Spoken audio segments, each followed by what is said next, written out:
Tadam!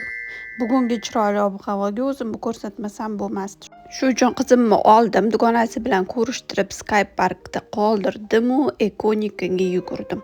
Shu obuvni bitta chet ellik influenserda ko'rib, rosa sevuvdim, olaman desam, vot nimaga rasmda modellada turganda yarashmaydi oddiy hayotda. Keyin Zaraxonga nima gap deb kirsam, uni qaranglar 1, 2, 3, 4, 5, 6, 7 garoshka, 8, 9, 10, 11 garoshka. Garoshka trend bo'ladi demadim.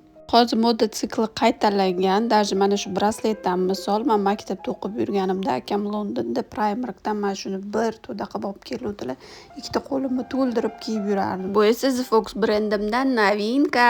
Bugun bu dvoykani test drive qildim. Zaradan obuv kiydim. Bunaqa braslet bilan obuvni поддержка qildim. Ichimdan long sleeve kiyib, qanchalik komfortliligini tekshirdim.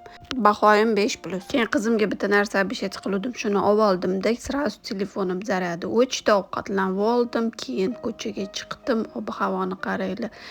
Ice latte chani olib, ochiq havoda o'tiraman deb o'zimni keyin reklama qildim sizlarga. Ну, точнее, kostyumni, конечно, reklama qilaman deb turdim. Mana qaranglar, keyin turadi. Men bugun вообще mazza qilib yurdim. Ayniqsa kolgotkisiz ishton kiyishni shunaqa sog'ingan ekanman, вообще. Shaharda kofe bilan городской bo'lib yurishga ideal. Ochiq havoda kofelarimni ichib mazza qilib keldim-u, keyin qizimni olishga keldim. Buni ham bitta to'kilib chiqdi mana. Qo'limga qaramadi ham, keyin o'zim berdim podarkasini. Xursand bo'ldi bu ham. Xullas, bugun rejada umuman boshqa narsalar edi, lekin baribir juda chiroyli o'tdi kun. Spontanniy kunlarda o'zi hayot chiroyliroq bo'ladi, sezgan bo'lsanglar.